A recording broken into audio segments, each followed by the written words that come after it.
Buenas tardes y bienvenidos a una nueva sesión del seminario Postdema, que esta sesión ya es el cuarto año, así que nada, podemos celebrar que es el cuarto año que hacemos este seminario y nada, pues para esta ocasión, para inaugurar curso y año, aun a pesar de que hicimos una sesión previa con Nicolás, a ver, se mete Rocío, con Nicolás y con Ana Catarina. Esa sesión era del curso pasado, entonces que había quedado pendiente. Entonces, bueno, podemos decir que inauguramos curso con esta sesión, para la cual tenemos el lujo y el placer de tener a Joan María Tomàs, que nos va a presentar su libro Posguerra y Falange, ¿no? Un libro bueno, que es fruto de una larga carrera investigadora. Se ha publicado en Debate, donde se ha publicado sus dos últimos libros, aparte de este, ¿no? El Gran Golpe, que es sobre Dilla y los hechos de Salamanca, y luego Franquistas contra franquistas, ¿no? Que continúa, pues bueno, más analizando los conflictos que hay dentro por las luchas de poder dentro del bando de los vencedores. Y bueno, pues lo hace con un exhaustivo uso de fuentes documentales. Antes estamos hablando precisamente del uso de fondos personales de Arrese, que imagino que saldrá en el debate, porque creo que Miguel Ángel también está interesado en ellos y que creo que puede estar trabajándolos también. Así que nada, muchas gracias, Joan María, por tu participación, por aceptar estar aquí con nosotros hoy y por presentar este libro. Y bueno, pues le acompaña, porque ya sabéis que la modalidad del seminario es a modo de conversación, le acompaña Miguel Ángel, que ya lo conocéis todos, sobre las bienvenidas, pero bueno, decir que aparte que es el director del seminario y el director del propio grupo y del proyecto de investigación, que ahora mismo pues están preparando otro nuevo, ¿no? Así que nada, también hay que agradecerles el esfuerzo, ¿no? Después de todos estos ratos de exhaustivo trabajo, ¿no? Preparando el proyecto. Y bueno, también es otro especialista muy reconocido de larga trayectoria académica y profesional en torno al franquismo, al falangismo, aunque él, bueno, pues trabaja, o los últimos trabajos que ha hecho sobre falangismo ha sido años 50 y 60, bueno, pues trabajando sobre esa adaptación del falangismo y de la cultura política falangista al periodo posfascista, ¿no? Ya en la posguerra europea. Pero bueno, que no me quiero enrollar, no me quiero alargar, le doy la palabra a Joan María. Antes de comenzar, explico brevemente cómo es el seminario, cuál es el funcionamiento del seminario, en el cual, pues Joan María, te damos 25, 20 minutos, 30 minutos entre ese margen para que hagas pues, una presentación del libro, de las tesis más importantes, de los puntos que creas que pueden ser más interesantes para el debate. Y luego Miguel Ángel hará un breve comentario y continuará con preguntas para que ya, pues de una manera más dinámica, podamos, pues bueno, escucharos hablar sobre el libro, sobre las preguntas, sobre cuestiones que creáis necesarias. Y luego, última media hora, pues la dejaremos ya para que el resto de participantes en el seminario participen, hagan preguntas, comentarios, observaciones, lo que quieran. Así que nada, bueno, bienvenidos y bienvenidas, muchas gracias por vuestra participación y la asistencia y nada, te doy la palabra a Joan María. Muchas gracias. Muchísimas gracias Miguel Ángel, Luis Carnicer, Carlos Domper y Daniel Canales por vuestra invitación a presentar este libro, Posguerra y Falange, un libro aparecido a finales de junio del año pasado, basado en buena parte en el archivo de José Luis de Arrese y centrado en la primera etapa, en su primera etapa como ministro secretario general del Partido Único, ¿no? No aborda, por tanto, ni la segunda etapa ni sus 3 años como ministro de la Vivienda. La segunda etapa sería muy corta, 56-57, como sabéis, y la de ministro de la Vivienda llegó desde el 57 hasta el 60, ¿no? El de Arrese es un archivo político, no incluye documentación personal o profesional de su trabajo como arquitecto, importante arquitecto del régimen, con muchos cargos, ¿no? Y mucha obra pública, ¿no? Y, por supuesto, es un archivo que, como tantos otros, no tendría que haber estado nunca en manos privadas, ¿no? Pero con la tradición que hay en nuestro país de que los ministros se llevan a su casa la documentación más importante que han generado durante su etapa, en este caso pues es una cosa exagerada, ¿no? Porque el volumen del archivo político de Arrese es absolutamente descomunal, absolutamente descomunal, un volumen enorme, ¿no? Entonces, se ha conseguido que la familia lo done a un archivo universitario, en concreto al de la Universidad de Navarra, que está realizando una magnífica labor, como comentábamos hace un momento, de captación de fondos, y incumpliendo la familia, consiguiéndose que la familia incumpliese el encargo del propio Arrese, dado a su sobrino y heredero, de destruir en el momento de su muerte, en 1986, todo este fondo, ¿no? Entonces se consiguió que no se destruyese, ¿no? La importancia del archivo de Arrese es especialmente notable, dado que, como es sabido, los archivos del partido fueron en buena parte destruidos en abril del 77, ¿no? Por una orden del ministro, secretario de entonces, ¿no? Y queda relativamente poca documentación, básicamente en el Haga y en algunos archivos provinciales y locales, ¿no? Digamos que por eso mismo el de Arrese es el archivo privado, entre comillas, más importante, creo yo, después del propio de Franco, que se custodia en la Fundación y afortunadamente también ya en el Centro Documental de Memoria Histórica, y a la espera del acceso al que sin duda será también un archivo muy importante, como será el de Ramón Serrano Suñer, ¿no? Si algún día tenemos alguna posibilidad de entrar y consultarlo, ¿no?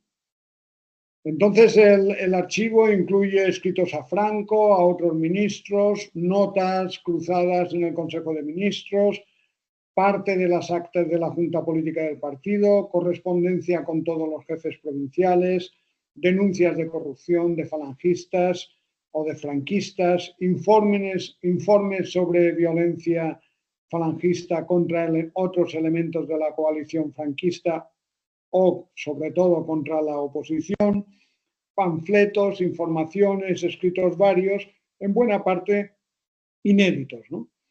Pero es también un archivo que fue revisado por él mismo desde el momento en que cesó en sus cargos políticos hasta el momento de su muerte. Por tanto, también es posible que haya sido expurgado, ¿no? Por ejemplo, no incluye documentación política, ¿no?, sobre las etapas que yo calificaría de menos presentables del personaje, ¿no?, conocido por inventarse un pedigrí viejo falangista desde 1933 que yo creo que es absolutamente inexistente, ¿no? Tampoco hay documentación sobre lo que pasó desde el momento en que empezó la guerra y él consiguió llegar a la zona nacional. Tampoco hay documentación específica sobre el tema de la unificación y Edilla y su propio procesamiento, elementos que yo he podido ir soslayando a partir de otra documentación, ¿no?, como por ejemplo los sumarios de las causas que se abrieron por el tema de la unificación, de Edilla, y que en un momento determinado pasaron a ser accesibles, ¿no? Pero para mí lo realmente interesante del archivo es que nos permite una aproximación al régimen desde dentro, en el que aparecen nuevas informaciones que nos permiten avanzar en el análisis e interpretación, ¿no? Por ejemplo, hay documentos importantes del tema de las tensiones de los llamados sucesos de Salamanca, o un importante acta sobre una reunión de ministros con el Comisario General de Abastecimientos y Transportes, presidida por Franco en junio de 1941, donde se aborda la situación. Documentación que yo creo que es realmente muy importante, ¿no? En cuanto a la metodología que utilicé al escribir el libro, no lo planteé como una biografía por la imposibilidad de hacerlo por las razones que he dicho, pero sí que me he esforzado por explicar el personaje en momentos anteriores a su primer acceso al cargo ministerial, así como la etapa posterior a su primer cese de 1945, ¿no?, durante los años que yo vengo calificando como los años de oscurecimiento y maquillaje del componente fascista del régimen, ¿no?, cuando él, Arrese, continuó siendo el dirigente más influyente ideológicamente de los falangistas, ¿no? He optado por una estructura mixta entre análisis de trayectoria política del personaje y explicación de la trayectoria del partido durante todas las épocas tratadas entre 1936 y 1947, ¿no? El índice del libro ya lo conocéis, ¿no? Empieza en el momento de acceso suyo al poder, la crisis de mayo de 1941, después vuelve un poco atrás y estudia la trayectoria de Arrese antes de ser ministro, y ahí se aborda sobre todo lo poco que sabemos sobre esa etapa y sobre todo se aborda la etapa como jefe provincial, gobernador y jefe provincial de Málaga. Después se pasa a todo el estudio de la época en que se da una dualidad en la cúpula del partido entre Serrano y él, ¿no? Con el importante descubrimiento de alguna documentación que me ha permitido entender que ya desde el primer momento, poco después de su primer acceso al ministerio, pues ya hay un acuerdo con Franco, ¿no? Para ir trabajando para quitarse a Serrano Suñer de delante, ¿no? Eso yo creo que es importante. Después se aborda la gestión de Arrese al frente de la Secretaría General y después se estudia la etapa, todo aquello que tiene que ver con lo que yo denomino la etapa desfascistizadora, ¿no? El nuevo salto desfascistizador que da.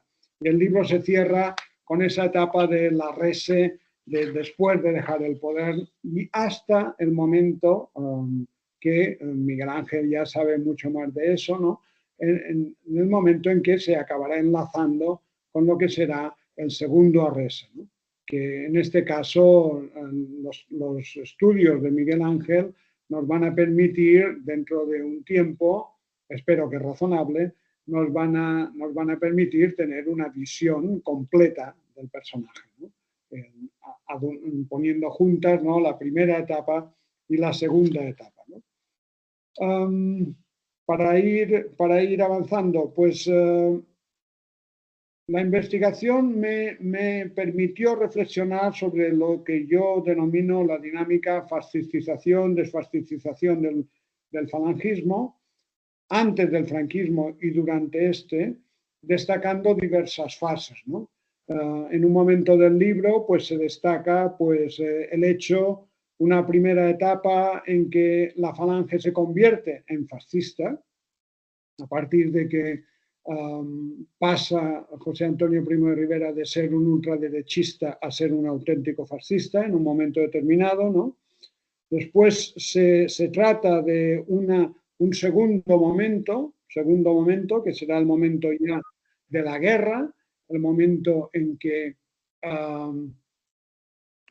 Falange por primera vez se convierte en un partido de masas, un partido milicia de masas, ¿no? Y cómo se llega a una unificación y esa unificación cómo incluye renuncias importantes en sentido parcialmente desfascistizador, ¿no? Por ejemplo, la subordinación a un líder no fascista, como es el propio Franco, la catolización de parte del discurso falangista, aunque sin abandonar el ultranacionalismo secular originario del partido, ¿no? Pero con el peaje de la aceptación de la confesionalidad del Estado, ¿no? Después se pasa a también una nueva etapa parcialmente desfascistizadora, que sería toda la discusión crucial que hay sobre el tema del fuero del trabajo, ¿no? Que como ahí tienen que hacerse importantes cesiones.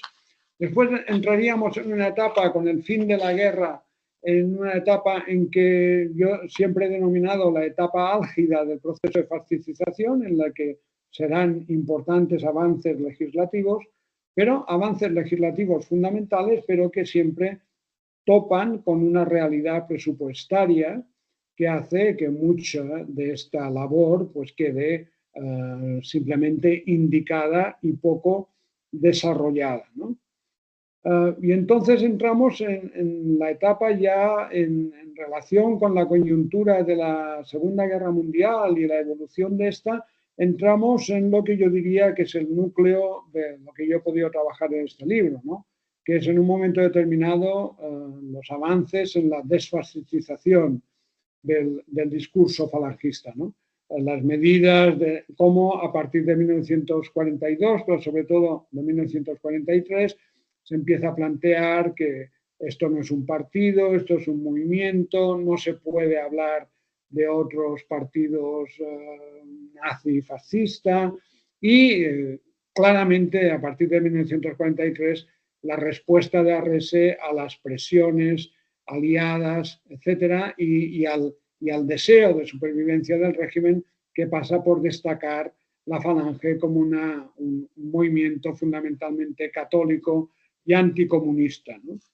Entonces, y las iniciativas legislativas que él o bien desarrolla o bien contribuye a desarrollar, como fueron los españoles, etcétera, etcétera, ¿no?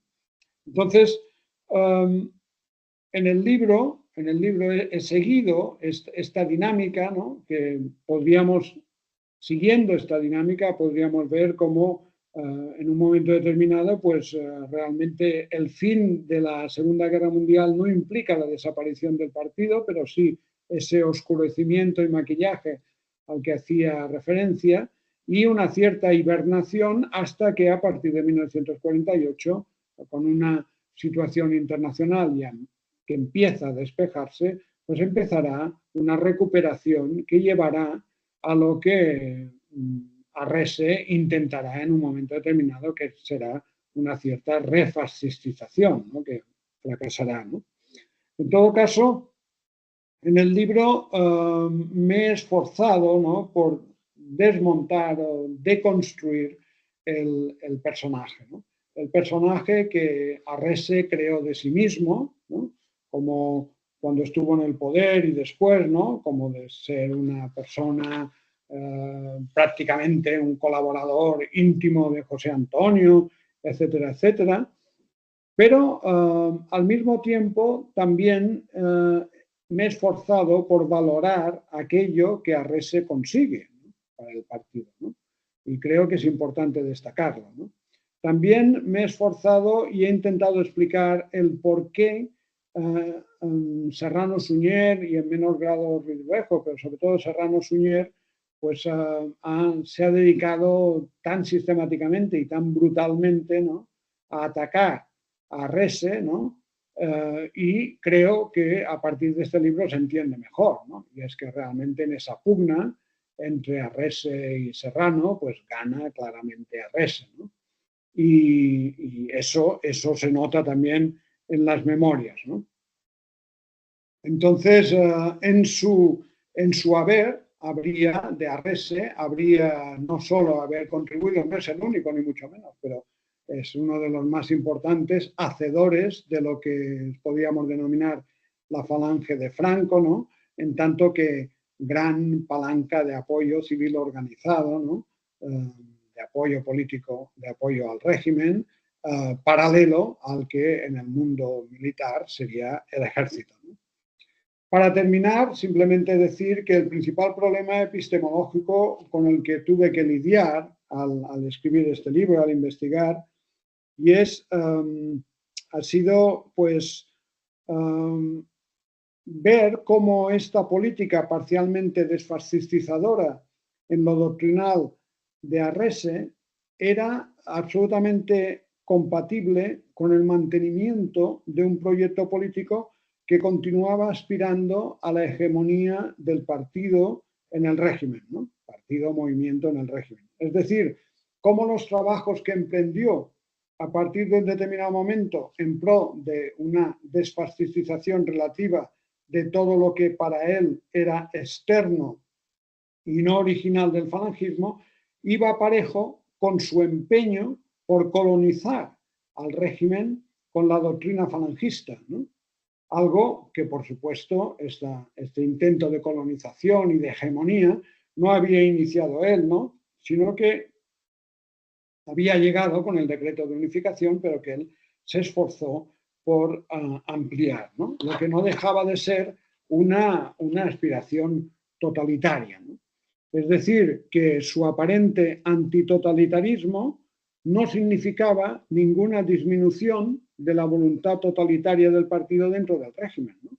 Con clara vocación de hegemonizar el poder y de penetrar en la sociedad, capilarizándose en la vida familiar, asociativa, profesional, con el partido o movimiento falangista como único cauce político, ¿no? O lo que es lo mismo, que mientras argumentaba que la falange no era totalitaria, seguía aspirando a que lo fuese aún más de lo que lo era, ¿no?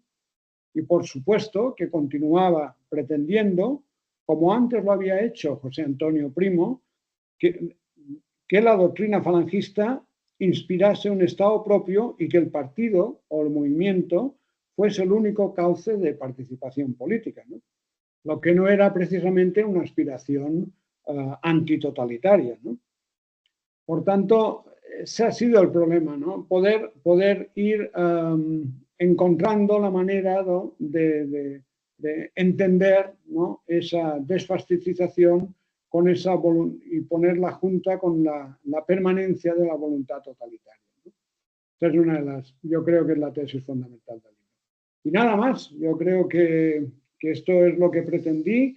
Y por otra parte, el libro yo creo que es un libro rico porque es rica también la documentación, ¿no? El nivel de información que contiene, yo creo que abre muchas puertas, ¿no?, para ir tirando de hilos, ¿no? Por ejemplo, yo qué sé, las cuestiones de abastecimientos, ¿no? Yo creo que queda claro que el régimen se preocupaba por la situación económica en la que estaba la gente, pero al mismo tiempo tenía clarísimo de que no iba a cambiar de política económica, ¿no? Pero que no era, digamos, siguiendo las tesis de Richards, etcétera, de la autarquía como castigo, ¿no? En absoluto, ¿no? Yo creo que ahí había una preocupación, pero al mismo tiempo había también una voluntad de seguir una política económica que se creía que era la única que se podía tener, ¿no?, hacer, ¿no? O, por ejemplo, en la política penitenciaria, ¿no?, también contiene informaciones en las que nos encontramos con ministros como Aunós, etcétera, o incluso el que fue Arias Salgado, ¿no?, haciendo propuestas de acabar de hacer una política penitenciaria pues que acabe con el enorme embrollo que hay y que realmente de que no se acabe fusilando a todas las personas que están esperando para ser fusiladas, ¿no? Quiero decir que creo que hay informaciones que abren puertas a reflexiones nuevas, ¿no?, de entender el régimen por dentro, ¿no?, y huyendo de lo que muchos de nosotros que estamos aquí huimos, ¿no?, en nuestras investigaciones, ¿no?, y es de una visión de régimen en blanco y negro y una visión de régimen que nos impide captar la complejidad, ¿no?, su complejidad. Nada más, quería contaros eso. Bueno, pues muy bien, muchas gracias, Joan María. Ahora, Miguel Ángel, tienes tú el turno, así que, bueno, pues comentario, las preguntas que quieras hacer. Muy bien, muchas gracias, Daniel. Y sobre todo, muchas gracias, Joan María, ¿no?, por estar aquí esta tarde con nosotros, por la exposición que nos has hecho, que yo creo que ha sido ajustadísima respecto a la impresión que tengo yo también del contenido, incluso en la parte crítica o debatible, que es un poco lo que ponías al final, pues bueno, ahí está realmente, ¿no?, esa parte central de discusión, ¿no?, sobre ese tema de la desfascistización o presunta desfascistización, que luego al final iré a ello. Bueno, yo quería dedicar un minuto a recordar la larga ya conocimiento y amistad con Joan María desde hace muchísimos años, desde que sacó sus primeras investigaciones.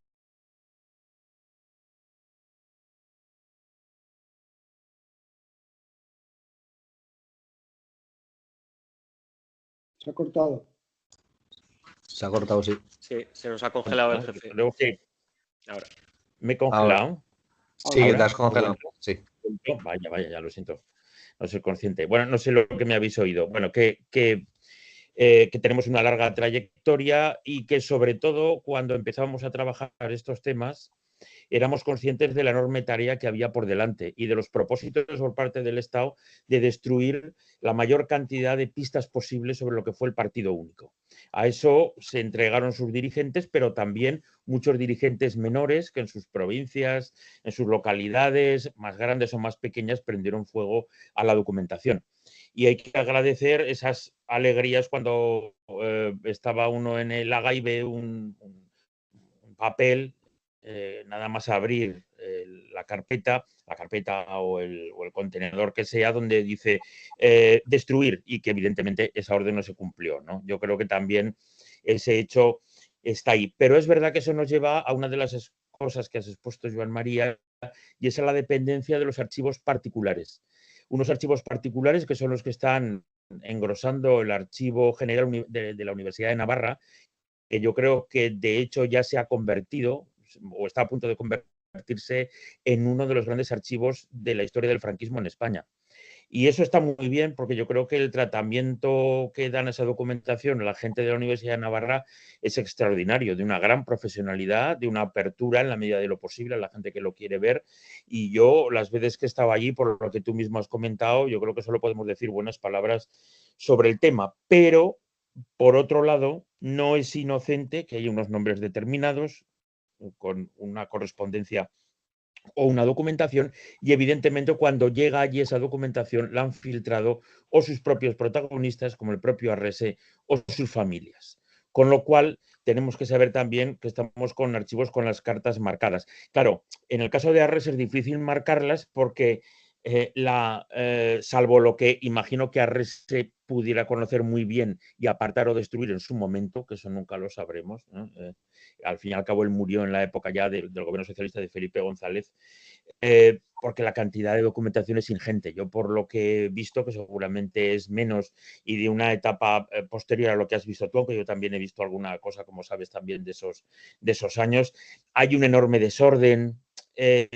Hay cuestiones que se repiten, es decir, hay una masa que es muy difícil trabajar. Es verdad que hay mucha información y mucha documentación, pero al final la propia acumulación de información, incluso cuando hablan de corrupciones, cuando hablan de pequeños problemas, llega a ser tal que acaba siendo poco significativa, ¿no? Por la reiteración o por el peso de los archivos de aspectos más cotidianos, ¿no? Del día a día.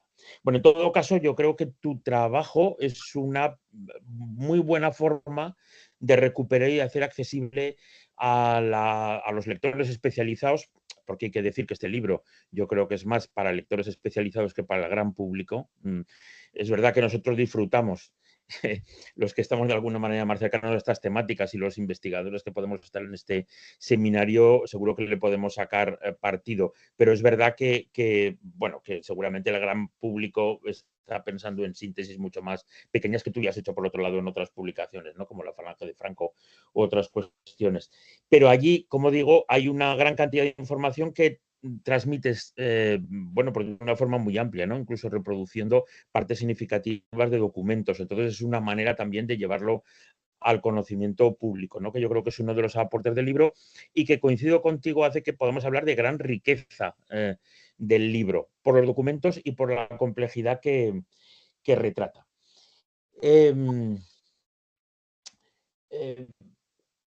Yo, obviando otras cuestiones introductorias que tenía por aquí y demás, abordo lo que tú has comentado también. Quizá el posible lector pueda tener duda de si eso es una biografía de Arrese o es una reconstrucción de la historia de Falange, y es una solución mixta, tú lo has dicho perfectamente. Eso puede dar lugar a una impresión, a lo mejor, en el que busque una reconstrucción de la vida de Arrese, pues que no se le da esa perspectiva completa. Pero es verdad que tú profundizas en los aspectos menos conocidos, como esa etapa inicial de cuando lo encierran por Salamanca y luego de la época de Málaga y la inmediata época posterior, que yo creo que es muy interesante. Muy interesante por él, pero muy interesante por cómo vemos cómo se construye el franquismo. Yo diría que ese capítulo y ese capítulo de Arrese antes de ser ministro y luego sobre todo el siguiente, que yo creo que es el tercero, si no lo miro que lo tengo aquí al lado. Espera que lo miro para no decirlo mal. Tengo aquí el libro, entonces lo más sencillo es mirarlo. Sí, el tercero, hablaba del segundo y el tercero de la relación Serrano-Suñer-Arrese, que a mí me ha parecido el mejor desde el punto de vista narrativo, no tanto por la propia figura de Arrese, sino porque tenemos una reconstrucción muy micro de cómo ese Estado franquista está dando sus primeros pasos después de la guerra y cómo se está construyendo también el partido. Es decir, prácticamente asistimos a conversaciones entre los dirigentes, a reconstrucción de reuniones, a esas mezquindades, a esas luchas de poder extraordinariamente fuertes que van a tener entre sí. Esa preocupación, porque su trabajo de buenos resultados, porque parece obvio decirlo, pero los gobernantes en ese momento también querían que las cosas salieran bien y que la economía funcionara y que el sistema, porque esa era la forma de consolidarse ellos en el poder.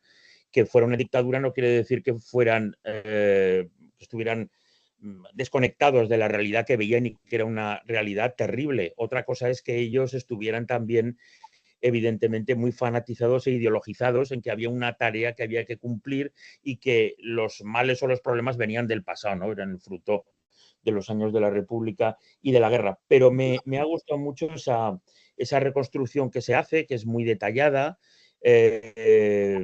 con todos los episodios de la relación entre Serrano y Arrese y sobre todo con el entorno, con Ridruejo, con el propio papel de Franco, con los militares, con las desconfianzas hacia Falange, los episodios como el de Begoña que se reconstruye también pues milimétricamente. Sobre todo hay un retrato que nos ayuda a ver hasta qué punto hay una lucha descarnada por el poder y los entresijos y las corruptelas y los elementos entrecruzados. Entonces, yo creo que es una de las mejores descripciones que he leído, ¿no? de todo ese proceso. Y Arrese, evidentemente, está ahí en medio. Al principio, tímidamente, sabiendo que depende solo del favor de Franco y luego sabiendo que como depende del favor de Franco y parece que ese favor se da y ese favor se orienta precisamente contra Serrano, su posición es cada vez más firme y segura. Se contrapone la figura de Serrano Suñer y de Arrese, evidentemente. Yo creo que además de por razones de personalidad y lucha por el poder, yo creo que hay dos visiones sobre el partido. Yo creo que Serrano tiene una visión, a pesar de ser él un hombre de la CEDA, proveniente de la CEDA, y por lo tanto no tener un origen fascista per se. Él yo creo que tiene claro que la carta que hay que jugar es el del fascismo, es de una fascistización plena y que el partido Falange sea el partido instrumento para la consolidación de España como un país más dentro de esa constelación fascista europea, sobre todo en los primeros momentos, evidentemente, de la Guerra Mundial. Por lo tanto, Falange no sería tanto, no sé si lo que digo es demasiado rotundo. Falange, la organización falangista, su consolidación y extensión no sería tanto un objetivo, sino un medio para esa fascistización plena del Estado. Y la impresión que tengo yo es que Serrano, que también es un fascista, yo creo que no hay ninguna duda de eso, a pesar de su fuerte componente católico, a pesar de todo lo demás, luego volveré a ello, creo que sobre todo quiere consolidar una organización muy potente. ¿Para qué? Para controlar, como decías tú, el Estado, para ponerlo al servicio también de esa constelación fascista, pero sí hace falta para ir más allá de esa situación. Es decir, que la maquinaria, esa maquinaria burocrática, extendida, compleja, llena de ramificaciones, sea un instrumento que pueda pervivir en el tiempo.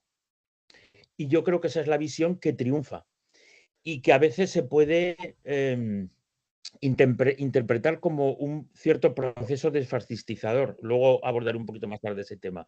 Pero yo creo que es también la visión de que importa más la organización que el objetivo más directo de la aplicación de un programa fascista cerrado y en el caso de Serrano muy en función evidentemente de sus apetitos personales.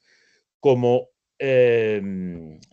Arrese sí que es el hombre que acaba teniendo el apoyo de Franco dentro de sus juegos, donde entran también las relaciones personales, las relaciones familiares, todos estos otros elementos en esa relación peculiar entre Serrano y Franco, no solamente el factor estrictamente político. Está claro que la pervivencia del modelo de Arrese es una manera de asegurar la pervivencia de Falange. Sí, Serrano hubiera triunfado y hubiera puesto en marcha quizá un proceso de fascistización muy al hilo del modelo de partido nazi o del partido hipermovilizado, seguramente eso hubiera sido difícilmente sostenible en las circunstancias que van a venir a partir con claridad en el 43, 44, sobre todo el 45.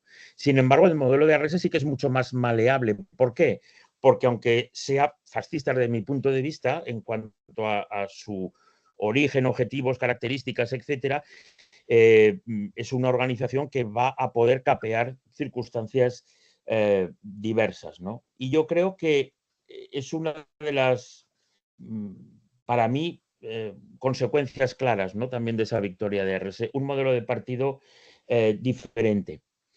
El capítulo 4, que es el siguiente, es el que es más descriptivo, es en parte, porque se habla más de los pasos de esa consolidación del aparato falangista, de cómo se van poniendo en marcha los distintos organismos, de cómo va ganando peso en la propia organización, de cómo va ganando influencia, del peso teórico que irá teniendo Arrese. Una de las cosas que no has comentado ahora, pero tú le dedicas bastante tiempo, es la relevancia que Arrese tendrá. Una relevancia en el mundo del falangismo y en la construcción de aspectos doctrinales del falangismo. Porque es verdad que él recrea esa relación con José Antonio, apoyado sobre todo por su mujer, por estar casado con una prima de José Antonio, estar casado con Mariate, como la llamaba, María Teresa Sa de Heredia.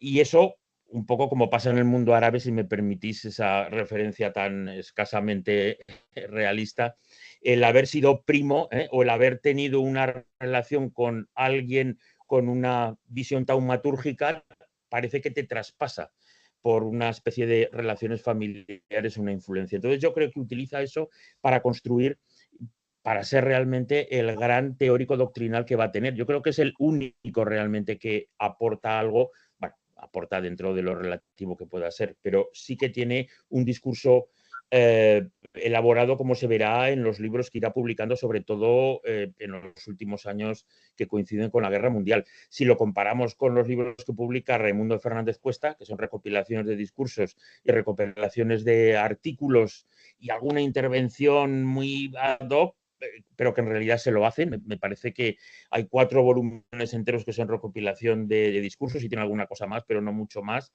Y el resto, los que vendrán después, pues no van a demostrar tampoco ninguna capacidad de innovación doctrinal. Y en este caso su innovación doctrinal, entre otros aspectos que toca, pues irá muy preocupada por el tema económico, pero también por el tema del catolicismo, claro está, ¿no? Y ese falangismo católico cristiano al que te referías.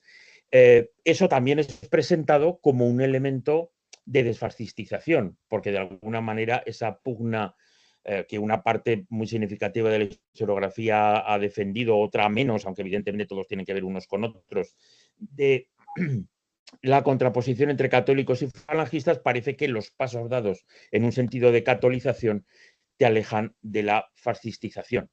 Otros, Ferran Gallego de una manera muy notoria, otros con otros matices han defendido que eso no tiene por qué ser necesariamente así. Pero en todo caso sí que es una moneda que él mismo pues pondrá en valor.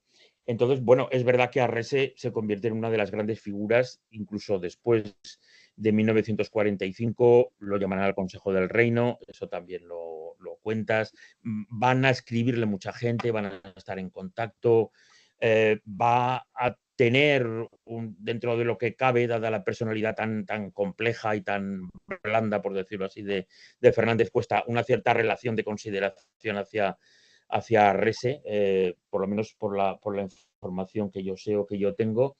Y desde luego yo creo que se podría afirmar que Arrese es uno de los dirigentes, el dirigente más importante de Falange, de FET, de Falange Española tradicionalista, tanto por este momento como por lo que va a suponer luego el intento de refascistización que decías tú en 1957, tanto con la permanencia de alguna manera, lo que serían esas esencias. Bueno, por lo tanto, yo creo que esa riqueza está ahí y ese elemento está ahí. Ahora, tú lo has dicho bien al final y es a lo que quería ir ahora para no alargarme tampoco en exceso. Está el tema de esa fascistización, desfascistización. Tú has dicho además cuando hacías la presentación, Falange se fascistiza. Yo no sé si Falange se puede fascistizar porque Falange es el fascismo español. Evidentemente, los fascismos se hacen, como sabemos todos, no por arte de magia, sino con retales de cosas existentes que de pronto se convierten en fascismo. Que se lo digan a Mussolini, que tiene también unos orígenes, o que se lo digan a alguno de los dirigentes con más peso. Podemos ir buscando y en casi todo veremos, bueno, pues unos orígenes con su cierta complejidad, ¿no? Entonces, yo creo que esa falange de origen evidentemente es fascista, la falange previa a la unificación. La falange unificada yo creo que también está puesta en marcha con unos objetivos fascistizadores y buscando que el componente fascista sea el predominante, porque está unido a los que le están ayudando a ganar la guerra a Franco y porque la previsión es, como se verá después a partir del 39, a los pocos meses de terminar el conflicto, es que quienes ganen en esta guerra que se acaba de declarar en esos momentos es precisamente los amigos que les han ayudado a llegar al poder. Cuando se juntan en el monasterio de las Huelgas, la escena es dentro de la escala de fascismo de 1 a 10, está en el 10, quizá en el 9,99. Pero las fotos de las cruces gamadas, las banderas italianas, los uniformes negros, todo el intento de emular y de buscar es una apuesta evidentísima del camino que se quiere llevar, evidentemente matizado por, bueno, pues por la picaresca y la trastienda española, ¿no? Y por los problemas de poder, pero también existían cosas parecidas en Alemania. Es decir, como los tenemos más cercanos, nos sale una cierta visión berlanguiana, ¿no? Del comportamiento de algunos personajes, pero yo creo que no hay mucha diferencia con lo que podíamos ver en otros sitios. Y ahí está Serrano, pero evidentemente también está Arrese. Y Arrese, desde el 41, va a ser también un agente fascistizador desde mi punto de vista. Por lo tanto, ¿cabe hablar de desfascistización? Hombre, tú dices en el año 42 y a partir de 1943 hay unos movimientos evidentes para alejarse de todo eso, para incidir en ese factor católico que decía antes, para alejarse de los antiguos aliados y amigos.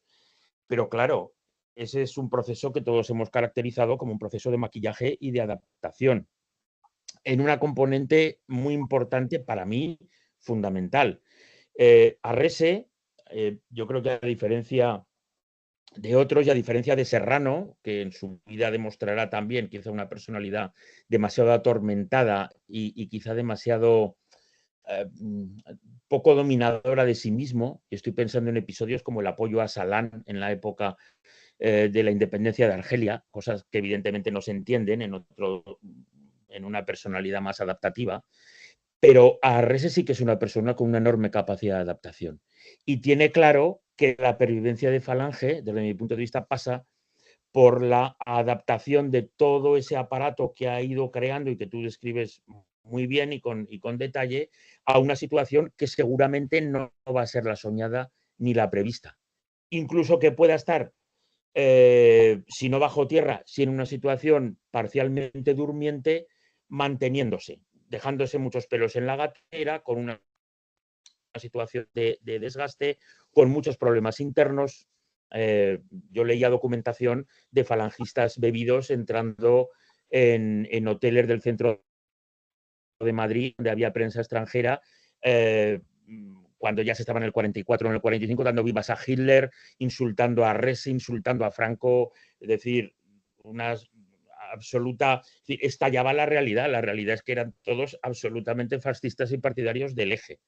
Claro, el gran mérito de Arrese es conseguir hacer de esa tropa y de ese entramado algo que realmente sea funcional al deseo de Franco y al deseo del mismo y de buena parte de la clase política del 18 de julio, por no decir toda, de mantenerse en el poder. Y si no han ganado los nuestros, bueno, pues por lo menos nosotros nos vamos a quedar. Y yo creo que eso es lo que no debemos confundir desde mi punto de vista. Ya sé que es una discusión más amplia y compleja, que aquí es difícil reproducirla. No debemos de llamarla, o yo no la llamaría, al menos desfascistización. Yo hablaría de adaptación. Tú lo dices muy bien, además lo has explicado muy bien, y hay una página que yo creo que lo explicas fenomenal, la 382, donde hablas luego del intento de nueva fascistización en el 57, de que nunca se dejó de lado esa visión en realidad de búsqueda de un poder total o totalizador, y de que Falange debía ser el agente que controlara el poder y el régimen, y eso no es desfascistizarse. Eso es buscar vías para mantener en un entorno hostil unos conceptos en realidad cuya paternidad responde al fascismo.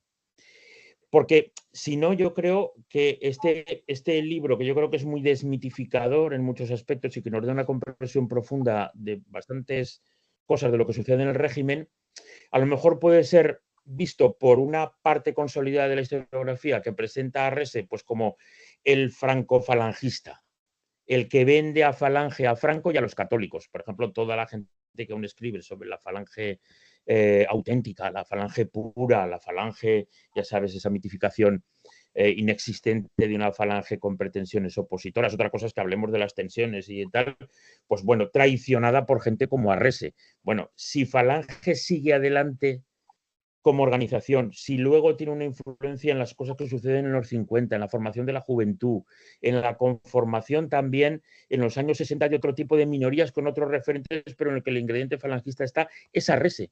A él se debe en definitiva, porque él es el que sacrifica por las circunstancias, pero el que tiene capacidad de tomar suficiente distancia de su obra como para pensar que es más importante la organización que el fin político primigenio al que estaba dedicada y que estaba ligada evidentemente a un nuevo tipo de contexto internacional que al finalmente y felizmente, claro, desde nuestro punto de vista no triunfó.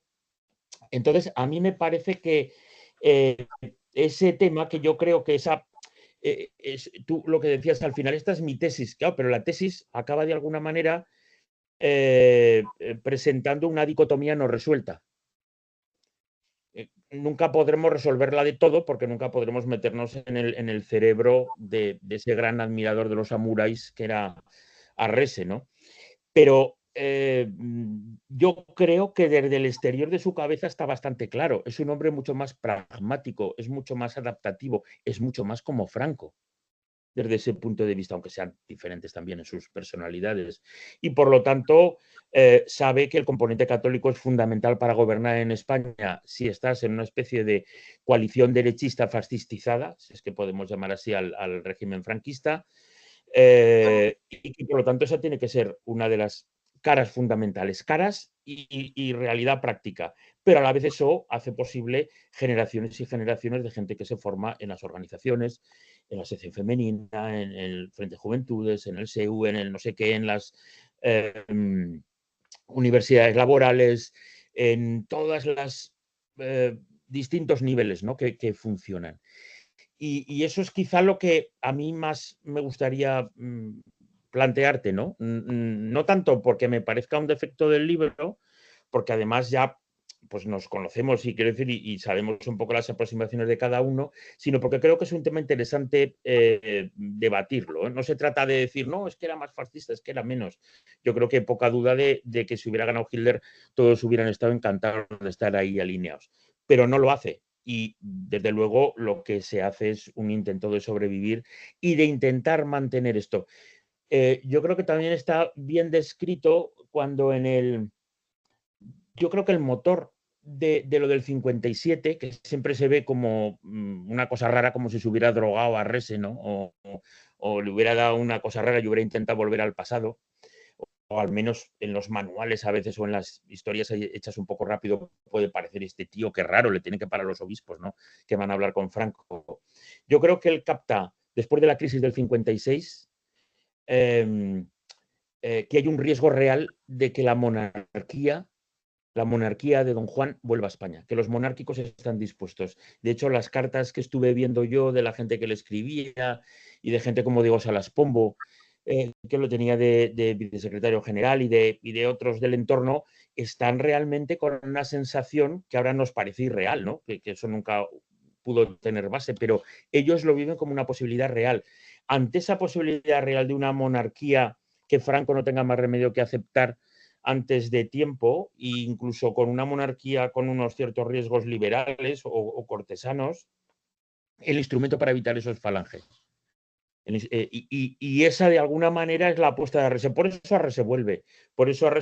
Pero está siendo muy coherente con él mismo, porque nunca ha dejado de tener los mismos objetivos. Y ahora que ya no hay peligro, ya no nos van a invadir los americanos o los franceses, porque evidentemente ya no, eso no es posible en el año 56 o 57, pues es el momento de intentar, evidentemente no diciendo que vuelve el fascismo y que levantan el brazo con el retrato de Hitler, pero sí que ese es el camino natural al que tiene que ir, por el que tiene que ir Falange, ¿no? Entonces, bueno, esa sería para mí una de las cuestiones que cuando leía el libro, que me lo pasé muy bien, lo disfruté mucho, lo leí prácticamente cuando salió y lo he vuelto a revisar estos días para preparar precisamente esta intervención. No quiero que mi balance o estas reflexiones parezca crítico, al contrario, yo creo que es un libro recomendadísimo, muy rico, uno de los mejores instrumentos para meternos en el interior del franquismo de esos primeros años y de la Falange o de la élite de Falange de esos primeros años, pero creo que es un tema que seguimos dentro de nuestra peculiar y relativamente pequeña comunidad historiográfica, seguramente pendiente, ¿no? Porque se siguen utilizando estos conceptos quizá con cierta alegría, y me incluyo yo a veces, de fascistización, cuando hablamos de estos temas nos podemos incluir todos muchas veces, pero yo creo que hay aspectos que yo creo que van quedando bastante evidentes con las trayectorias, y yo creo que con la trayectoria de Rese, a pesar de su catolicismo, a pesar de ser un misas, como le llamaban algunos, pero yo creo que es un fascista serio, en el sentido siniestro de la palabra, pero con una enorme capacidad de adaptar. Y bueno, y no debería de seguir más para no pasar los límites razonables de un cierto tiempo y que haya margen para tu contestación y para la discusión del resto de los compañeros. Gracias. Bueno, te agradezco muchísimo el análisis que acabas de hacer. Tengo que decirte que estoy muy de acuerdo con lo que acabas de decir. Con el grueso de lo que acabas de decir estoy completamente de acuerdo, ¿no? Yo diría dos cosas. Uno, el proyecto de Serrano. Yo creo que el proyecto de Serrano solo podía tener éxito en la medida en que España hubiera entrado en la guerra. Entonces, ahí estaba el proyecto de Serrano. Fuera de ese escenario, yo creo que tiene todas las de perder, ¿no? En segundo lugar, pero sí, hubiera sido el momento de Serrano, ¿no? Y realmente España hubiera avanzado hacia un mayor mimetismo, ¿no?, con los otros regímenes amigos, ¿no? En segundo lugar, la cuestión de la desfascistización. Ten en cuenta que yo he intentado hacer un encaje de bolillos, ¿no?, pero también basándome mucho en lo doctrinal, estrictamente lo doctrinal. Cuando yo hablo de desfascistización, el eje está puesto en lo doctrinal. Por eso yo empiezo diciendo que la Falange originariamente, bueno, más o menos fascista, pero se hace cada vez más fascista antes de la guerra, en un momento determinado, ¿no? Es decir, yo voy por ahí, ¿no? Es decir, y en función de ese análisis, eso me permite, ¿no?, ir siguiendo, ¿no?, lo que significa, pues, la unificación, lo que significa el fuero del trabajo, lo que significa la etapa álgida, etcétera, etcétera, ¿no? Estoy en el eje de lo doctrinal, pero en el fondo estoy de acuerdo con lo que estás diciendo. Quiero decir, Arrese que es una persona que tiene muy poco de fascista en sentido doctrinal antes de la guerra, ¿no?, y que tiene una visión muy teologizada de lo que es el fascismo y no comparte, ¿no?, lo que podría ser una religión política secular, nacionalista de Falange, ¿no? Es un hombre que no deja de ser también un fascista de otra manera, ¿no?, y demuestra una gran capacidad de adaptación y sigue siendo un fascista y consigue llevar, como bien has dicho, ¿no?, es un tipo importante porque consigue todo lo que consigue, ¿no?, que yo creo que en el libro está suficientemente valorado, ¿no?, la importancia de Arrese en su etapa en el poder y después, cuando abandona el poder, y después, ¿no?, como tú muy bien decías, por algo vuelve a ser llamado, ¿no? Entonces, es un personaje importante porque consigue que la Falange se consolide, ¿no?, como el elemento que es, ¿no? Pero la cuestión de la desfascistización yo la pongo mucho en un debate muy doctrinal, ¿no? Entonces, tal vez eso puede llevar a cierta confusión y puede llevar a una imagen de franco-falangismo y de que Arrese significa ya no es fascista. No te negaré que hace años yo podía pensar algo así, pero después de trabajar en este libro ya no lo pienso. Pienso que es un auténtico fascista, ¿no? Lo que pasa es que tiene su vía fascista y que inteligentemente adapta. Su desgracia es que, a pesar de que, como dijo Lequeica de él, ¿no?, hay que ver con todo lo que ha hecho este hombre, ¿no?, y le dan la patada, ¿no?, con todo lo que ha hecho, ¿no?, de renunciar al nombre de partido y de tal y cual, ¿no?, y desligarse, ¿no?, de los partidos fascista y nazi, etcétera, y le dan la patada. Es verdad, es así, fue injusto, ¿no? Pero es otra manera de ser fascista. Son las cosas que se me ocurren a partir de tu interesantísima reflexión, ¿no? Pero yo pongo el acento en la cuestión doctrinal, ¿no? Tal vez una visión del fascismo más ecléctica, pues parecerá que estoy haciendo un encaje de bolillos, ¿no? Pero, por ejemplo, yo estoy convencido de que en un momento determinado, lo repito, quiero decir que José Antonio se hace fascista, pasa de ser un ultraderechista a un fascista. Y también no puedo dejar de interpretar que la unificación, pues ahí se pierden cosas en el camino, ¿no? Y con un líder como Franco, ¿no? Y que con Arrese, pues también, ¿no? Hay cosas que se pierden, ¿no? Y cosas que se ganan. Si me permites, bueno, ya sabes, respecto a esto último, ningún fascismo que se consolida es igual a su versión primigenia, en ningún sitio, porque son los elementos que hay que pagar, ¿no?, para poder llegar ahí. La eliminación de los radicales, la asunción de los elementos más del Estado, por decirlo así, que realmente le dan respetabilidad y que hacen posible que tengan peso. No, es verdad que haciendo un análisis doctrinal es más fácil ver esa línea.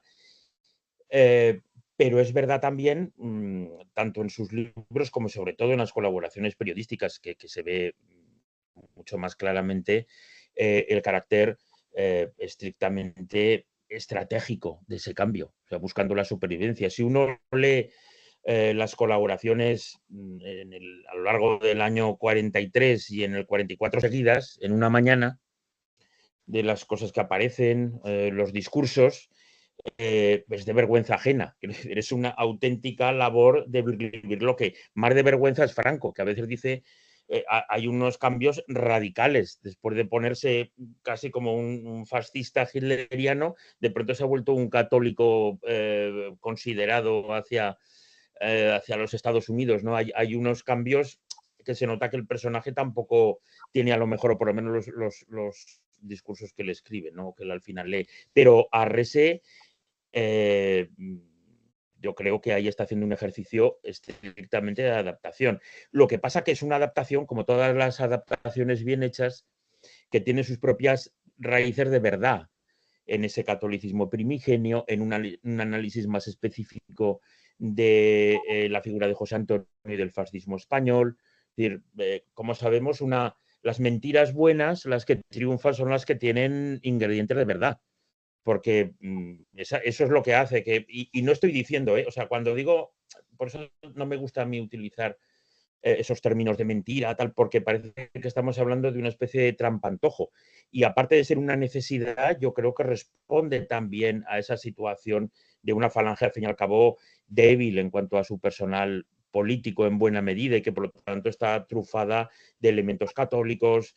En fin, estoy pensando en Sánchez Mazas, que pasa por ser también un personaje en ese sentido central, ¿no? Del pensamiento falangista, donde el factor católico es tan relevante. No estamos hablando de algo extraño a la tradición, a la corta y limitada tradición fascista o falangista española, ¿no? El que el catolicismo esté en su corazón. Miguel Ángel, en el caso de Arrese, es una persona absolutamente coherente, porque lo que escribe, el libro que presuntamente escribió antes de la guerra, pero que le publican en 1940, lo que explica ahí es su proyecto. Es decir, él repite incluso, ¿no? Espiritualizar, sindicalizar, nacionalizar. Es decir, todo este proyecto está en su libro primigenio, ¿no? Entonces es una persona absolutamente coherente en su versión del falangismo. Lo que yo discutiría es que esa versión del falangismo sea la versión josé antoniana, predominante, etcétera, etcétera. Eso lo discutiría. No, es que estoy convencido que no lo es. Lo que pasa es que esa versión de Arrese es mucho más adaptativa. Claro, juega la cuestión católica desde el primer momento. Un señor que está diciendo es que falange es la doctrina católica, es que hay una identidad absoluta entre la Iglesia y falange, etcétera, etcétera. Es decir, esto le permite un margen que es utilísimo, ¿no? Ahora, yo no puedo dejar de calificar eso de desfascistización si parto de una visión del falangismo como religión política, secular nacionalista, etcétera, etcétera, propugnando un Estado sindical, ¿no? Donde la plusvalía estará en manos de los sindicatos. Que decir, ya sé que todo eso es una radicalización primigenia, pero bueno, quiero decir, es lo que tenemos, es el falangismo originario. Entonces, si tenemos que interpretar esos virajes ideológicos, a mí me resulta muy útil, ¿no? Y por eso, en ese sentido, hablo de desfascistización, ¿no? Pero como tú bien dices, evidentemente estamos hablando de matices, porque es un fascista y mantiene el fascismo, ¿no? Ha sido una de las cosas que yo he podido entender elaborando este libro, ¿no? Bueno, podríamos seguir toda la tarde y buena parte de la noche, ¿verdad? Y si tuviéramos vida en común y estuviéramos en persona todavía más, pero casi damos paso, ¿no, Daniel? De todas maneras, si me permites, de todas maneras, como tú vas a trabajar, estás trabajando a Arrese, esto nos va a dar margen también de seguir hablando. Ya lo creo, claro que sí, sí. Todavía queda una hora, entonces si queréis podemos dar paso a otras personas que quieran preguntar, hacer observaciones. en torno a este debate largo, ¿no?, sobre la fascistización, desfascistización. Entonces estoy seguro de que habrá más intervenciones, así que bueno, se abre si queréis, y luego si vemos que no os anima tanto como pensamos, pues bueno, podemos seguir hablando vosotros. Así que nada, no sé si alguien tiene alguna pregunta, alguna observación, se quiere enganchar al debate y tiene alguna contribución que hacer.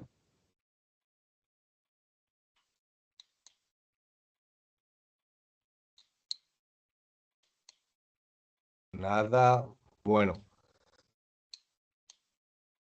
yo, por romper un poco el hielo, ya que soy el encargado de coordinar el seminario, sí que hay una cuestión que la habéis tratado, sobre todo en tu intervención, Joan María, y yo, por ejemplo, estoy trabajando últimamente en una figura del falangismo ya de los años 60, 70, que es uno de estos jóvenes del Frente Juventudes que hablaba antes Miguel Ángel, que es Manuel Cantarero del Castillo, que es malagueño, y en uno de sus múltiples libros, que además le gusta mucho recrearse en su propia biografía y de crearse un perfil político muy propio, ¿no?, este señor, porque además es como, hablando de, precisamente antes decía Miguel Ángel, ¿no?, de los cambios que también tiene Falange en los años 60 y 70, pues bueno, Manuel Cantarero Castillo es una figura interesante, ¿no?, cuanto menos.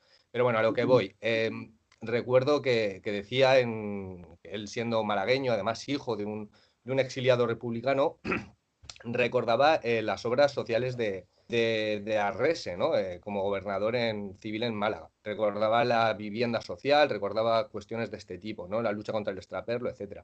Entonces yo me preguntaba sobre esa etapa de Arrese como gobernador civil y, al hilo de todo esto, sobre el impacto que pudo tener la política social de Falange, ya no solo como discurso, sino como práctica, aun a pesar de que fuesen recursos muy pequeños, o sea, que fuesen políticas que quizás no fuesen realmente efectivas, pero que mantienen una memoria, ya sea el Manuel Cantarero del Castillo, que también tenemos que aclarar que es alguien muy convencido de su propio falangismo, a pesar de que al final se dirige hacia posiciones de un socialismo azul, etcétera, pero bueno, no viene al caso. Pero yo me preguntaba por eso, ¿no?, por esa práctica de la política social, qué impacto tuvo, y si hay memoria, ¿no?, de aquel periodo de Arrese como gobernador civil, no sé si en la propia ciudad de Málaga, pero sobre todo de la propia política social que puso en marcha, o al menos discursivamente, pero también de una manera práctica, y al hilo también de lo que comentabas, ¿no?, de que era gente de que se preocupaba, ¿no? No eran gente, como decía Miguel Ángel, alejada de la propia realidad del país, y ni mucho menos de las ciudades en las que estaban gobernando, ¿no? Era gente que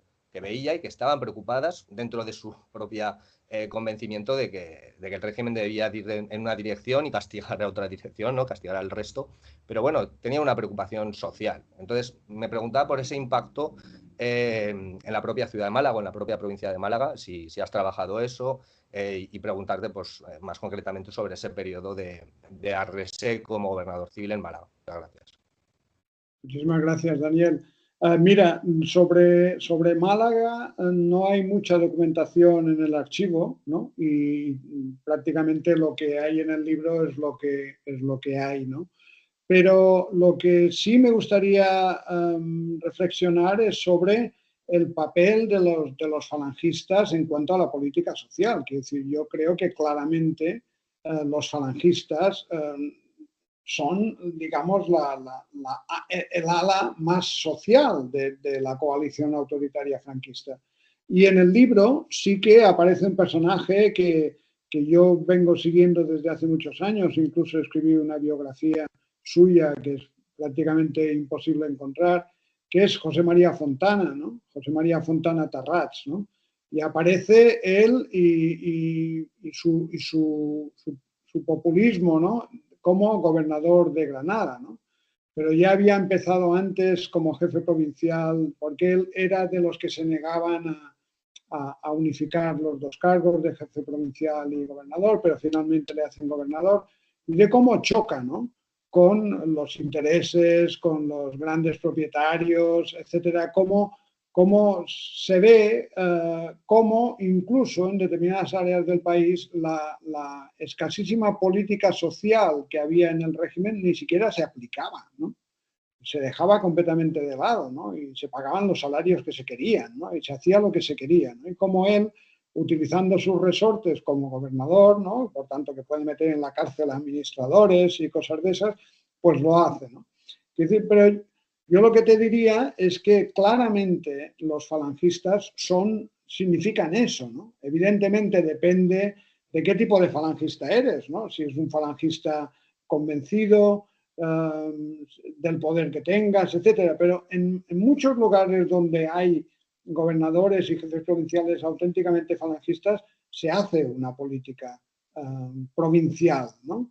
Y eso pasaba mucho también en Andalucía y Extremadura, y partes de Castilla-La Mancha pasaba mucho por la construcción de vivienda, porque había un problema pavoroso, pero también hay que decir que todo lo que se hace, que no es poco, pues evidentemente no palía las circunstancias. Y también como acaba de explicar Antonio Cazorla en su estudio, ¿no?, sobre los pueblos de colonización, también hemos descubierto que también esas colonizaciones tenían sus costes, ¿no?, para las personas que se les asignaba vivienda, etcétera. Pero yo claramente, ¿no?, esa ala, el ala más social del régimen, claramente, para mí es la falange, ¿no? Y de ahí las tensiones, ¿no? También en épocas posteriores, que yo conozco menos, ¿no?, pero de luchas con los tecnócratas, ¿no? Es decir,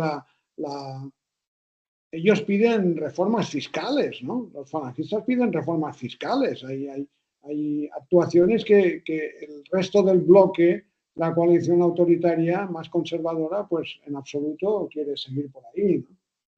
Te diría esto, te contesto muy genéricamente, perdona, pero es que de Málaga conozco muy poco. Muchas gracias. La verdad que muy bien. Entonces, Carlos tiene una pregunta, un comentario. Te doy paso, Carlos. El micro, Carlos. Perdón, decía que lo mío es un comentario, no es una pregunta, no es un comentario, así que no asustarse. Perdón por la voz. En realidad son dos preguntas. Una es respecto al tema de si Arres era más fascista, no era fascista. Bueno, Arres estaba con Alemania nazi a muerte en la Segunda Guerra Mundial. De hecho, él, hasta donde yo sé, quedaba regularmente con el jefe del Partido Nazi en España, ¿no? Con Hans Thomsen, creo que se llamaba. Yo no sé en qué medida, si tú sabes, en qué medida él tenía interés por la política internacional y en qué medida él tenía contactos internacionales, que es una cosa que en realidad no sé si él tenía contactos internacionales, hablaba con líderes de fuera del país o no. Y en segundo lugar, una cosa que está más cercana a mis intereses es que él en 1944 publica un libro que se llamaba Participación del pueblo en las tareas del Estado. Entonces, me interesaba mucho saber si tú has podido ver en sus escritos y tal cómo entendía él la participación del pueblo en las tareas del Estado. Que bueno, ya sabes que luego con Solís y tal, todo el discurso y todo el desarrollo ideológico e intelectual de Falange sobre la participación política y todo eso. Entonces me preguntaba cuáles eran las ideas de Arrese sobre la participación del pueblo en las tareas del Estado. Eso, y muchas gracias porque me ha parecido súper interesante, la verdad, la conversación y los comentarios.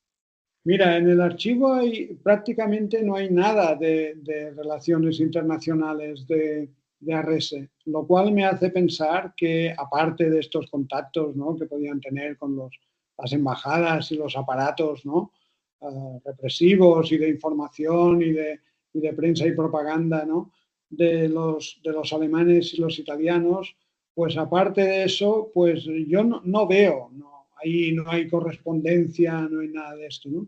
Lo que sí detecté, que está en el libro, es como, bueno, un interés por emular a Serrano, conseguir ir a Alemania en un momento determinado, pero va tan advertido por el ministro Jordana de que no meta la pata de ninguna manera, que parece que fue un viaje absolutamente inocuo, ¿no? Aunque después él en sus escritos, ¿no?, se atreve a decir que él ya les había dicho en persona, ¿no?, a Hitler y a Ribbentrop que el enemigo era el comunismo, ¿no?, y que la guerra tendría que dar un giro en este sentido, ¿no? Es decir, realmente tiene un nivel de desfachatez descomunal.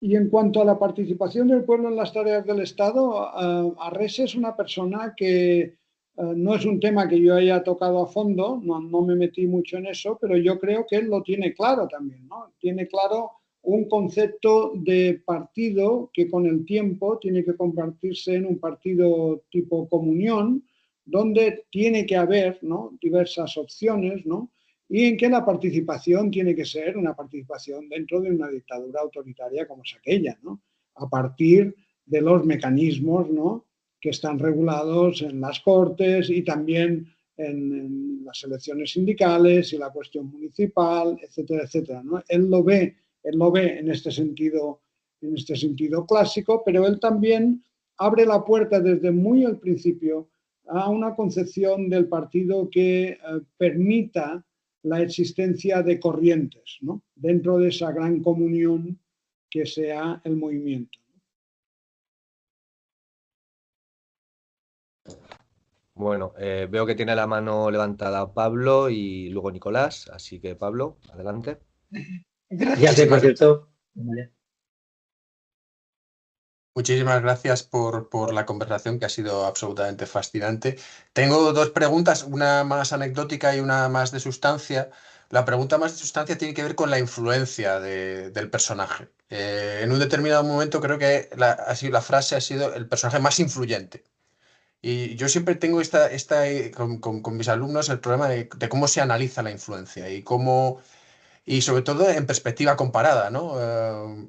Donde hay otros personajes dentro del partido único que también tienen un perfil muy importante.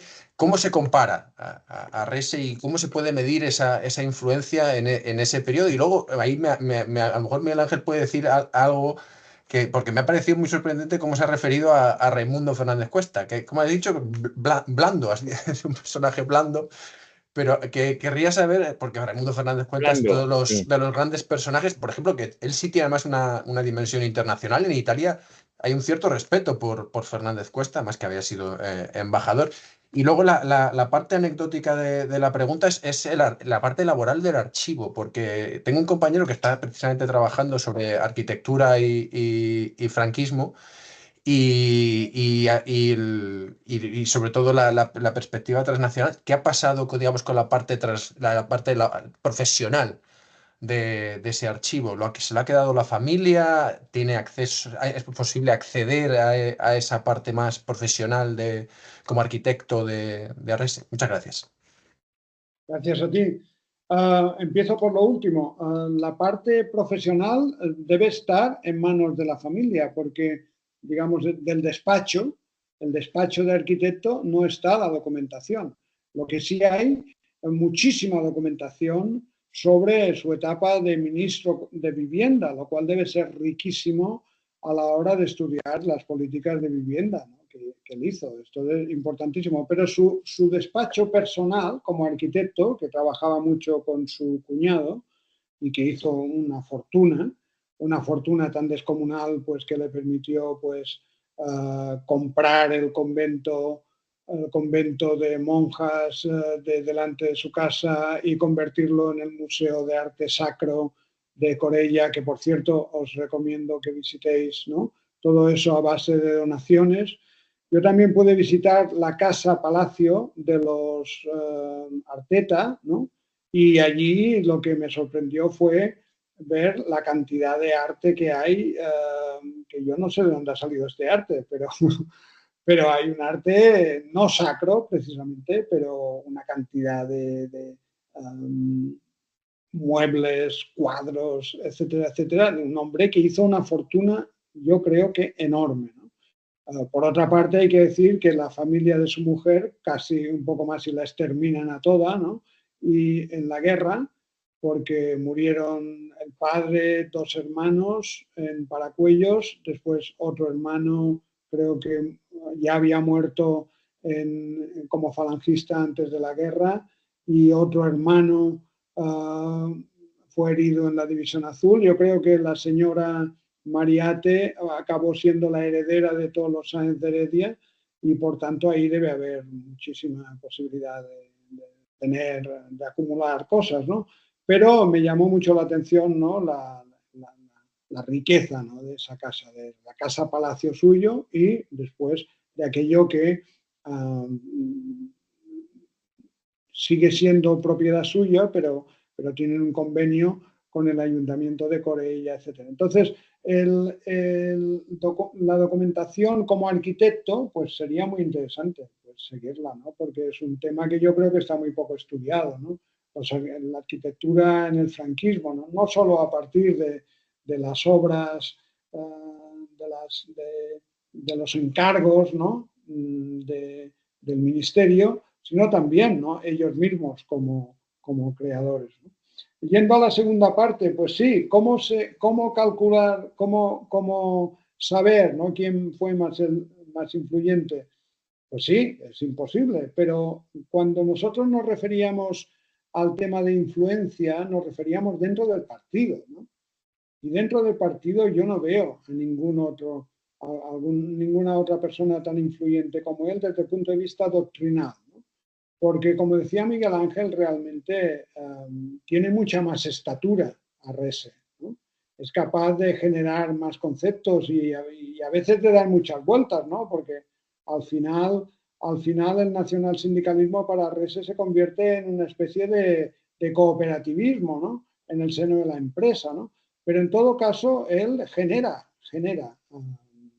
digamos, pensamiento y en cambio no lo conozco a fondo porque no lo he trabajado, pero me da la impresión de que Raimundo Fernández Cuesta no tiene ese nivel de influencia.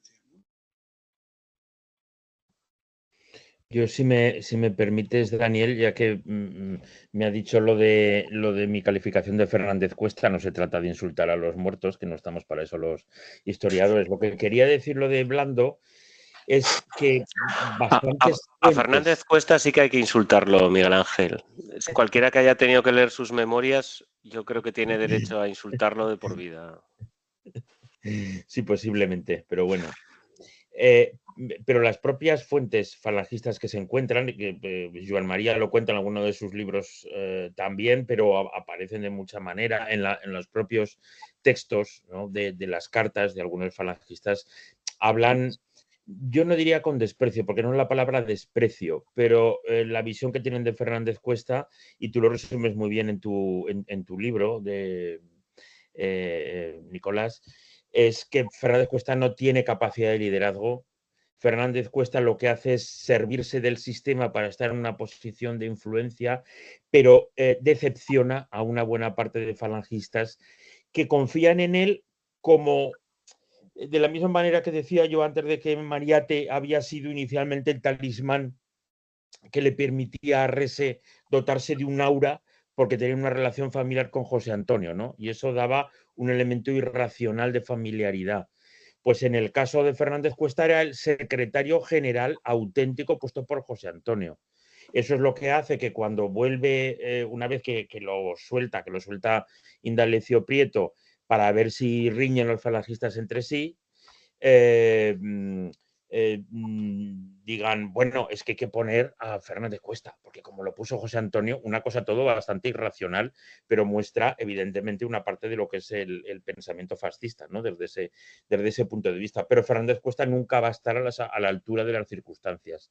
Lo que vienen a decir todo el mundo era un señor normal, una persona con bueno, pues unas capacidades intelectuales normales, como la mayoría de la población, que de pronto había sido aupado a un puesto para el que seguramente no tenía esa capacidad de liderazgo. Lo que pasa es que él se aprovechó y vivió toda su vida de eso y fue candidato en 1977 por Falange Española de las Jons, es decir, vivió toda su vida hasta que lo enterraron de este tema y por lo tanto aprovechó esa parte, ¿no? Si se hubiera retirado discretamente, seguramente hubiera merecido un respeto que no mostró. Además, yo creo que, como decía Joan María, el resto de dirigentes políticos caen en desgracia de Franco. Y yo creo que Arrese nunca llega a caer en desgracia. En el 45 se va, pero no porque caiga en desgracia, sino porque hay que salvar los muebles. Y Arrese lo entiende, estará decepcionado, pero lo entiende perfectamente. Y parte incluso de su filosofía es que quede la institución porque podemos reconstruir esto en el futuro. Yo creo que él no tiene ninguna duda. Pero yo he visto cartas que le escriben en el 46, 47, diciendo tú eres un poco el que tiene aquí la llama, ¿no? Porque él se retira a Corella y llegan algunas cartas diciendo, bueno, pues consultándole cosas, porque está Rodrigo Vivar de vicesecretario del partido y secretario efectivo, pero claro, Rodrigo Vivar no decide mucho. Entonces él está además ya en el Consejo del Reino, le invitan, va, viene, está en el mundo, está entre Madrid y Corella, yo por lo poco que vi, ¿no? Aunque también en esos años la información es muy desigual, ¿no? Es muy difícil reconstruirlo así de manera... pero está claro que está allí. Y cuando Fernández Cuesta cae por segunda vez, porque Franco ya estaba harto de Fernández Cuesta al principio cuando lo manda a a Brasil, A Brasil. y en el 56 se lo vuelve a cargar. Y es cuando está Arrese, pero Arrese no se lo carga, sí, se lo carga porque seguramente ya no era el momento, pero le pone en Vivienda, que es darle el mascarón de proa de esas políticas sociales que antes comentaba Daniel, y que van a ser una de las banderas de cojan los falangistas. Por lo tanto, le está dando un instrumento razonable. Lo que pasa que, bueno, luego ya cambia tanto todo, los tecnócratas aceleran de tal manera y cambian, transforman un poco las relaciones políticas, y Arrese yo creo que acababa siendo un elemento poco adecuado, ¿no? Para ese nuevo tipo de consejo de ministros. Pero yo creo que eso no lo sé, eso me gustaría ver más documentación. Yo creo que seguía un cierto contacto, aunque solo fuera por invitaciones, por las muchas historias que se hacían en el Pardo o con motivo de los consejos nacionales. Hay una cordialidad que hablan entre Franco y Arrese. La sensación que se tiene, porque claro, luego están los que están en ese momento, pero ya es otra liga, ¿no? Solís, que en realidad es Solís toda la década de final de los 60, desde fines de los 50 a fin de los 60 es Solís, y luego ya estamos de rebajas, que ya poco liderazgo falangista novedoso, porque los que están son las que no saben hacia dónde irse, ¿no? Son ya la generación de reformistas o los bunkerizados. Entonces, claro, yo estoy de acuerdo con Joan María en que Arrese tiene en ese sentido, tanto por su producción doctrinal, intelectual, por el respeto que se le tiene al partido, por el respeto que le va a mostrar siempre Franco, consideración, difícilmente podemos hablar de otra figura dentro de FET, de la Falange Unificada, que pueda ser equivalente. Entonces, y Fernández Cuesta, bueno, pues yo creo que es un personaje, bueno, pues curioso, interesante también, evidentemente, porque va a tener mucha fuerza, aunque desate la hilaridad de Nicolás. Sí, pero no está muy lejos, ¿no? Vale, Nico, eres la siguiente persona que tienes la mano levantada, Sí. y creo que tenías ya ganas de hablar. No, tengo la mano levantada por como mandan los cánones de la sesión. Bueno, tenía a medias una pregunta, a medias un comentario. La pregunta la ha contestado ya en parte Joan María, a quien agradezco siempre su poderlo escuchar y sobre todo poderlo leer, algo que llevo haciendo pues casi desde que empecé con el doctorado. Yo te iba a preguntar por este viaje a Alemania de Arrese de enero del 43, si había alguna clase de información novedosa. No tengo el libro en Huesca y no lo he podido mirar. Y si no tienes evidencia documental, bueno, que arriesgaras un poco también cuál es la interpretación que haces tú del viaje, porque la delegación que va es de un cierto alto nivel y desde luego los encuentros que tiene son de un nivel muy alto como para que sea un viaje de mero trámite. Se encuentra con von Ribbentrop, se encuentra con Hitler, se encuentra con Goebbels. Tú has comentado ese deseo de emularse un poco con Serrano, entonces si podías profundizar un poco más sobre ese viaje, aunque sea de manera más especulativa. Me interesa especialmente lo que has comentado precisamente de esa tensión entre Serrano y Arrese, porque me parece que una de las grandes fake news de la memoria, digamos, del régimen es que Serrano pasa como el hombre enérgico, el hombre...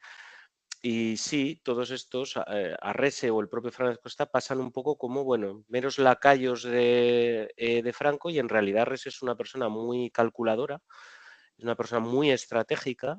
Entonces, no sé muy bien por qué esa imagen construida un poco a posteriori de Arrese como una persona carente de la energía necesaria que si no la hubiera tenido no habría conseguido desplazar a Serrano, que como bien dices tú es algo en lo que están pensando desde el principio. A Serrano no dejan de verlo un poco como un advenedizo que no tiene un poco ese currículum o esa experiencia en tanto que falangista necesaria como para que vaya presentándose como el falangista por excelencia en todas partes, ¿no? Y eso me permite enlazar un poco con el comentario sobre Fernández Cuesta, que como sabe Miguel Ángel, pues es una de mis presas favoritas cuando hay que hacer algún sarcasmo. Yo creo que el problema de Fernández Cuesta viene de que y ahí se marca bien también lo que ha comentado Joan María, de la diferencia entre la falange previa a la unificación y posterior a la unificación, es que la Secretaría General inicialmente en la falange de preguerra es un cargo administrativo, es un cargo de gestión. Entonces, claro, José Antonio busca una persona que sea eficaz, como quien busca un buen pasante para su bufete de abogados, y está Fernández Cuesta y tiene un cargo puramente administrativo. Con el cambio que hay en el organigrama falangista después de la unificación, la Secretaría General se convierte en un cargo muy, muy político. Y precisamente Serrano lo llena todavía más Arrese lo llena más de contenido político al hacerse el cargo de la Secretaría. Y entonces se produce ahí una homología de situación por el cual parece que Fernández Cuesta fuera uno de los líderes políticos de Falange, que como se ha quedado además tan descabezada porque se ha muerto Onésimo, se ha muerto José Antonio y tal, pues bueno, les queda poca gente que pudiera interpretar ese papel y por eso pues a Fernández Cuesta lo van sufriendo en distintos cargos y a medida que la gente se va hartando de él, pues lo van cambiando de sitio y por eso es todo, es ministro de Memoria, es ministro de Agricultura, de Justicia, embajador en Brasil y luego secretario general del partido. Me extraña lo que comentas, Pablo, del prestigio de Raimundo Fernández Cuesta en Italia, porque él en el 43, cuando es embajador en Italia, pone a salvo a su familia en Suiza, lleva dinero a Suiza también, se llega a entrevistar con Don Juan y luego el tío se planta en Madrid. O sea, y es un poco como en plan... Y hasta él en sus memorias reconoce que la bronca que le echa Franco es absolutamente épica, que es algo muy difícil que alguien reconozca en las memorias, reconocer hasta qué punto la has cagado, ¿no? Y entonces por eso sí que me parece que la definición de como blando que haces, Miguel Ángel, es correcta. O sea, es una persona completamente inane desde el punto de vista doctrinal. Tiene también algo sobre la participación del pueblo en las tareas del Estado, una conferencia en la Facultad de Políticas que es completamente insípida. Y yo creo que una de las causas del fracaso de Falange también en transición es que se hace él, digamos, con el nombre por ese cargo que tenía, se hace él con el nombre en el registro del partido y que con una persona quizá más joven, más enérgica o más convencida, tipo el propio Utrera, pues quizá Falange le habría ido mejor en estas primeras elecciones. Y la última, una cosa personal, yo no tengo ningún recuerdo, pero mi abuelo era de Corella. Me parece que ya lo comentamos en algún momento, Joan María, y amigo personal de Arrese, por lo que se ve. Mi abuelo era falangista navarro. Lo que pasa es que murió cuando yo tenía 10 años. Y al parecer, en algún viaje familiar estuvimos en Corella y debimos ver pues la casa donde vivía Arrese, etcétera. No me quedo, no ha quedado nada ni de su archivo, ni recuerdo nada entre ninguno de los hijos que para haber podido tirar más del hilo y haber podido explorar un poco esa vía de acercamiento, pero bueno, siempre queda esa idea de que parece ser que por Corella se saludaban siempre mi abuelo y Arrese. Muchísimas gracias, Nicolás, como siempre. Varias cosas. Primero, no puedo decir nada más del viaje. Yo lo interpreto de la manera que está en el libro, porque también tengo que decir que en el Haga no encontré nada con respecto a este viaje tampoco. Eso no quita que no se tuviese que mirar en Alemania. Porque, por ejemplo, para estudiar a Edilla fue muy importante también estudiar los archivos alemanes, ¿no? Hay que tener esa mirada. Y hay muy poca tradición, ¿no?, de estudios de Falange, del partido, del régimen, que se planteen el acceso a los archivos alemanes, que no sea para cuestiones muy puntuales que todos conocemos, ¿no? Legión Cóndor, lo que sea, ¿no? Entonces, creo que es una pista que se tendría que seguir, pero mi interpretación es la de que es un viaje bastante de fachada y de muy poco contenido real, y que no hay detrás nada en absoluto de ir a pulsar algún proyecto o cualquier cosa, ¿no? Ten en cuenta que había una tradición de haber habido muchos problemas con estos viajes, ¿no? Por ejemplo, el anterior, que había generado un gran problema, había sido el de Gerardo Salvador, ¿no? El de Gerardo Salvador de abril de 1941, que acabó con los famosos 10.000 trabajadores que tenían que ir a Alemania, y donde también se había hablado de política. Y eso lo vi en la documentación de Gerardo Salvador, y también me lo contó alguno de los que estuvo allí con él, ¿no? Entonces, todo eso es un tema, un campo de minas que Arrese era suficientemente inteligente como para no meterse, y más en aquel momento, ¿no? Que es un momento claramente de tímido inicio de cambio de signo de la guerra, ¿no? En cuanto al tema de la relación Arrese Serrano y el tema de las memorias de Serrano y tal, a mí es una de las cosas que, como os decía antes, ¿no? A mí me parece que es importante del libro, porque también yo hice ahí un esfuerzo de poner las cosas claras, en el sentido de desenmascarar un poco a Serrano. Lo que no puede ser es que el relato de Serrano y de Ridruejo haya tenido la importancia que tiene, ¿no? Es decir, que estamos en 2025, ¿no? Y que ese relato sigue siendo un relato que se reproduce y se reproduce, ¿no? Entonces, el libro permite avanzar en el sentido de ese acuerdo, ese ponerse de acuerdo bastante rápidamente en Franco y Arrese para quitarse encima a Serrano, un Serrano que ya es un juguete roto, creo yo, después de lo de Mayo. Y lo de Mayo del 41, y lo de Mayo del 41 solo se explica por el fracaso del régimen de no conseguir entrar en la guerra. Porque es un fracaso del régimen. Es decir, el régimen quería entrar en la guerra. Lo que pasa es que en un momento determinado se dan cuenta de que no vale la pena en absoluto, ¿no? Con esas condiciones, pero durante el verano de 1940 se plantea seriamente, es la opción del régimen, ¿no? Y además, curiosamente, en medio del invierno del hambre, ¿no? Un momento de unas condiciones dificilísimas, ¿no? Pero en ese sentido, desenmascarar un poco las razones de Serrano en sus memorias, la versión tan brutal, ¿no? del personaje que ofrece, yo creo que es importante haberlo hecho, porque permite situar, también volver a situar a Serrano, que es un personaje que, bueno, tenemos que seguir trabajándolo, ¿no? ¿Y qué más decías? No, fundamentalmente esto te quería decir, agradecerte Sí, como siempre tus comentarios, claro. lo Y de sí, Fernández Cuesta con el cargo administrativo antes que... sí, no, claramente, estoy completamente de acuerdo contigo.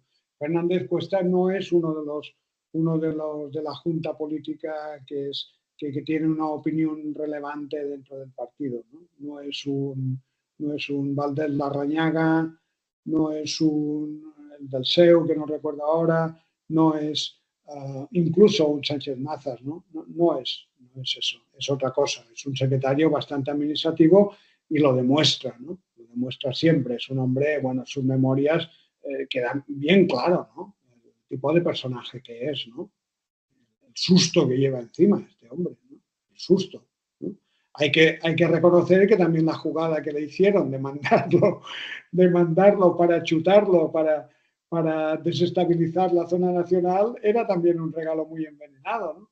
Pero la verdad es que parece un elemento de bastante poca categoría, ¿no? Desde el punto de vista de Italia, Es verdad que luego él en el 43 se ha visto en este embolado de se va de vacaciones, luego quiere volver, no se atreve a... Pero cuando le nombran en el 42, sí que para el gobierno de Italia se le considera un nombramiento de peso. Y precisamente por lo que decía Miguel Ángel, ¿no? Por esa relación que había tenido con José Antonio. Y luego él tiene además un rol importante en la renegociación de la deuda de guerra que se está haciendo en esos años, y él lo hace como embajador, y yo creo que él construye una serie de contactos luego en Italia que van a tener peso después, porque cuando se organizan luego los viajes del MSI a España, la persona a la que contactan siempre va a ser Raimundo Fernández Cuesta. Interesante. Cuando, por ejemplo, viene este Roberto Mieville en el 49, con quien se reúne con quien pide reunirse. Mieville es con Fernández Cuesta, que es... y yo quizá pues sea por eso que decía Miguel Ángel, ¿no? Que esa narrativa que se había construido. Y luego es verdad que es muy curioso cuando nosotros entrevistamos, Mateo y yo, para luego el libro sobre relaciones de extrema derecha España-Italia, que entrevistamos a algunas personas de Falange, cuando, sobre todo durante la época de la transición, Raimundo Fernández Cuesta es un personaje que ellos ven, sobre todo las generaciones más jóvenes, con una cierta admiración, con con un cierto respeto porque es de los originales. Pero claro, luego, sí, supongo que es que el tema, claro, de la influencia y luego está muy ligada a las percepciones y cómo luego las percepciones cambian de país en país y de tiempo en tiempo.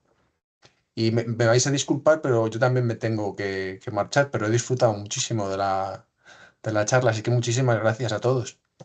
Gracias a ti. Un abrazo, hasta luego. Un abrazo, Pablo. Bueno, pues hay más preguntas, más comentarios.